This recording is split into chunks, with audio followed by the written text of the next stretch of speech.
hadis.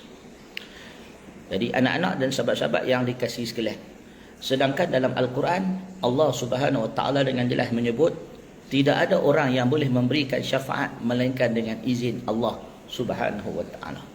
Maka sebab itu para ulama membahagikan syafaat kepada dua jenis. Satu disebut sebagai syafaat al-khassah, syafaat yang khusus.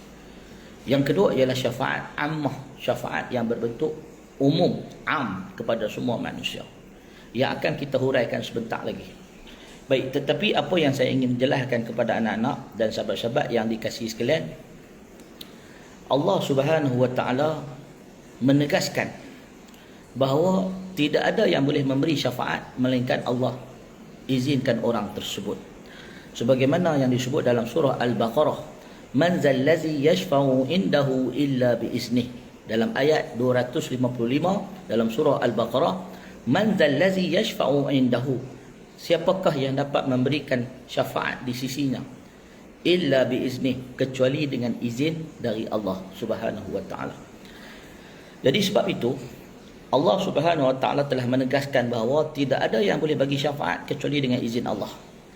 Jadi disebut yauma izin, pada hari kiamat, yauma izin la tanfa'u syafa'atu, tidak ada manfaat syafaat daripada manusia, illa man azina lahu rahman, kecuali orang yang atau pihak yang telah diizinkan oleh Ar-Rahman, wa radiya lahu qawlan, dan telah diridai oleh Allah perkataan dia.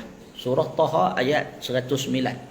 Yang mana para ulama mufassirin menyebut ada ciri-ciri dan syarat, ciri-ciri dan syarat khasais yang membolehkan seseorang dianggap layak untuk memberikan syafaat. Bukan semua orang boleh bagi syafaat, walaupun syafaat itu syafaat ammah. Syafaat kita sebut ada dua, satu syafaat yang qassah, satu lagi syafaat ammah. Maka pembahagian syafaat ammah dan qassah ini, yang khusus dan yang umum, berdasarkan kepada hadis Nabi dan ayat-ayat Al-Quran yang difahami oleh Nabi dan para sahabat dan para salafus salih, yang disampaikan kepada kita, yang disebut sebagai akidah ahli sunnah wal jamaah. Sahabat-sahabat yang dikasihi sekalian, di dalam hadis daripada Abi Hurairah radhiyallahu taala anhu, Nabi SAW pernah ditanya.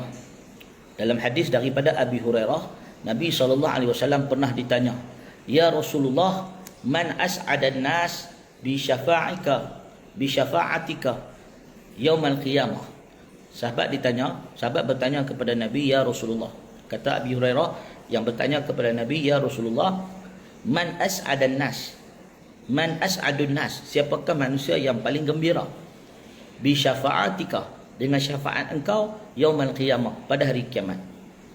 Qala Nabi SAW, maka dijawab oleh Nabi SAW, as'adun nas bi syafa'ati yaumal qiyamah man qala la ilaha illallah khalisan min qalbihi aw nafsihi. Kata Nabi SAW, as'adun nas, orang yang paling bahagia, orang yang paling gembira, sa'adat, sa'ad ni gembira. As'adun nas, orang yang paling gembira, sa'adah, yang memiliki kegembiraan. As'adun nas, orang yang paling gembira, bi syafaati, dengan syafaat aku, kata Nabi SAW, yaumal qiyamah, pada hari kiamat, man qala la ilaha illallah khalisan min qalbihi, orang yang mengucapkan kalimah la ilaha illallah dengan ikhlas daripada hatinya. Maka hadis ini menunjukkan kepada kita bahawa orang yang bertauhid kepada Allah adalah orang yang akan mendapat syafaat Nabi SAW. Maka sebab itu para ulama menyebut syafaat ada dua, syafaat khassah, syafaat ammah. Syafaat khassah yang merupakan syafaat dari Nabi SAW, syaratnya ialah tauhid la ilaha illallah, mentauhidkan Allah, mengesahkan Allah dan tidak mensyirikkannya. Karena orang-orang yang syirik, Nabi SAW tidak boleh memberikan syafaat kepada mereka. Ini dibuktikan di dalam Al-Quran. Bagaimana Nabi Nuh alaihissalam tidak boleh memberi syafaat pertolongan kepada anaknya yang derhaka dan kufur. Begitu juga Nabi Lut alaihissalam tidak boleh memberikan pertolongan dan syafaat kepada isterinya yang kufur. Begitu juga Nabi Ibrahim alaihissalam tidak boleh memberikan syafaat kepada bapaknya yang kufur. Begitu juga nabi-nabi Allah Subhanahu wa taala, nabi-nabi Allah sebagaimana Nabi Muhammad sallallahu alaihi wasallam tidak boleh memberikan syafaat kepada bapa saudaranya, sebagaimana firman Allah Subhanahu wa taala, innaka la tahdi man ahbabta walakinna Allah yahdi man yasha.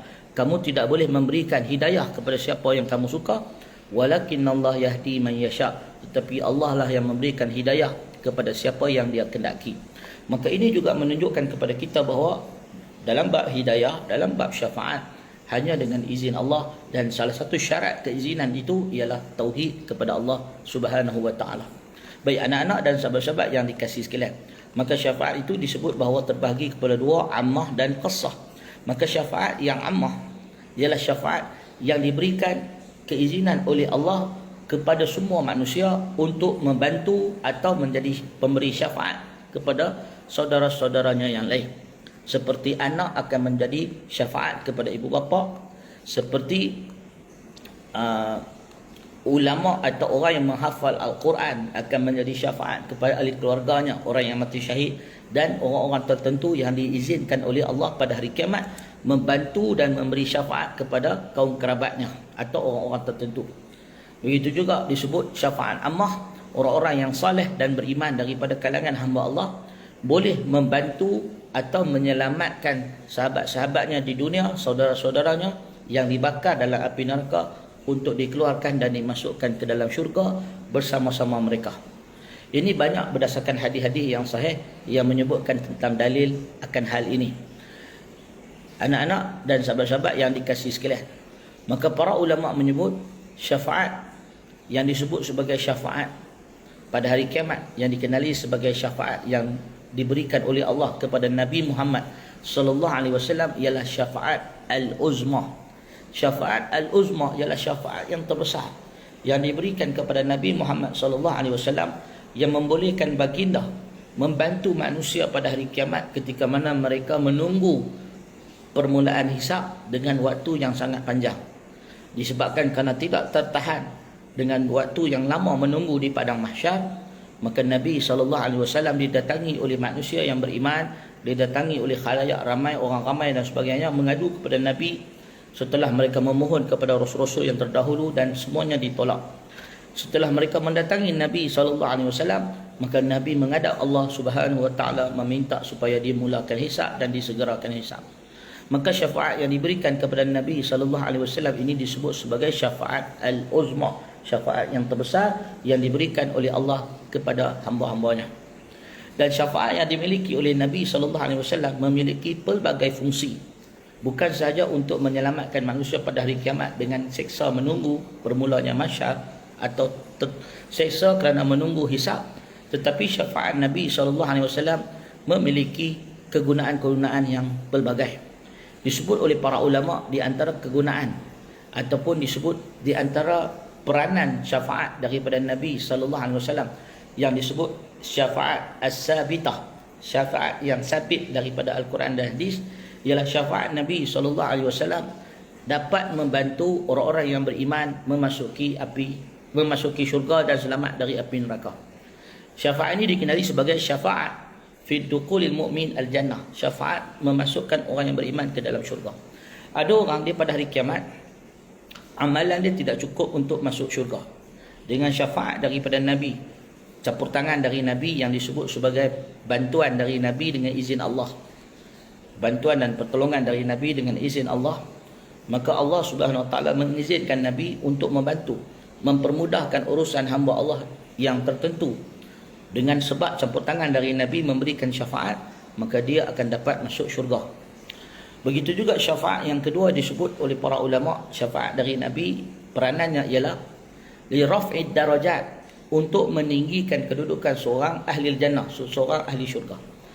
Ini contoh sebagaimana disebut di dalam hadis bahawa Nabi SAW pernah mendoakan sahabat-sahabat baginda keampunan kepada mereka dan mendoakan mereka supaya diberikan kedudukan yang tinggi. Sebagaimana doa Nabi kepada Abdullah bin Abi Aufa, sebagaimana doa Nabi kepada Abdullah bin Qais Abu Musa al-Ash'ari, sebagaimana doa Nabi SAW kepada sahabat-sahabat yang ramai.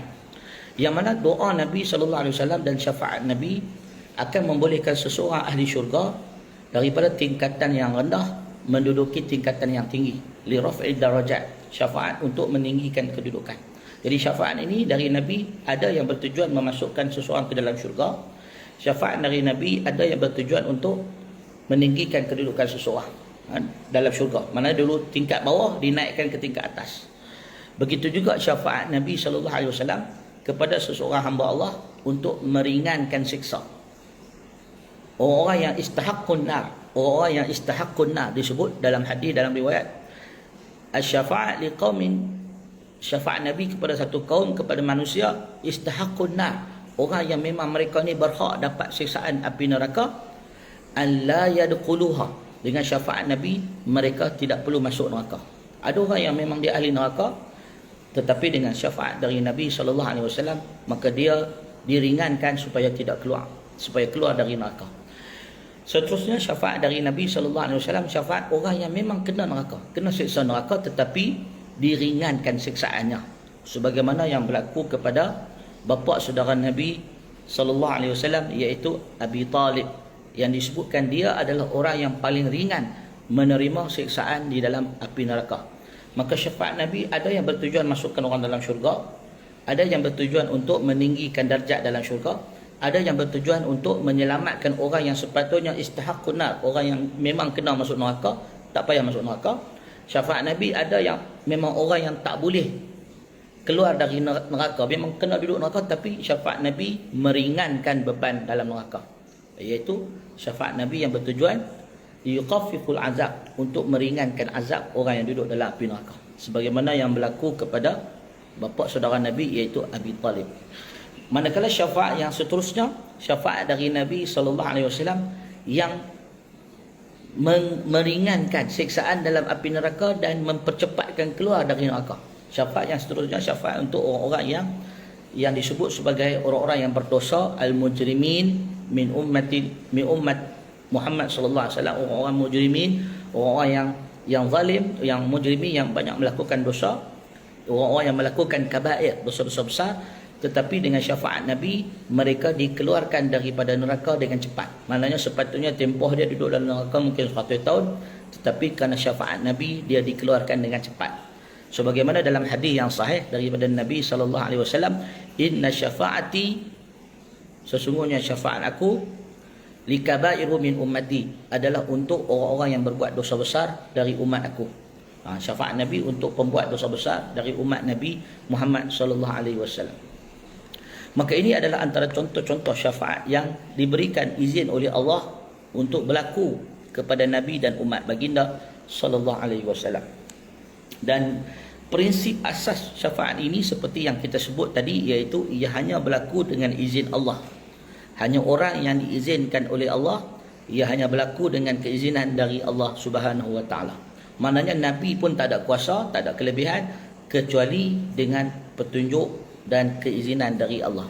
Maka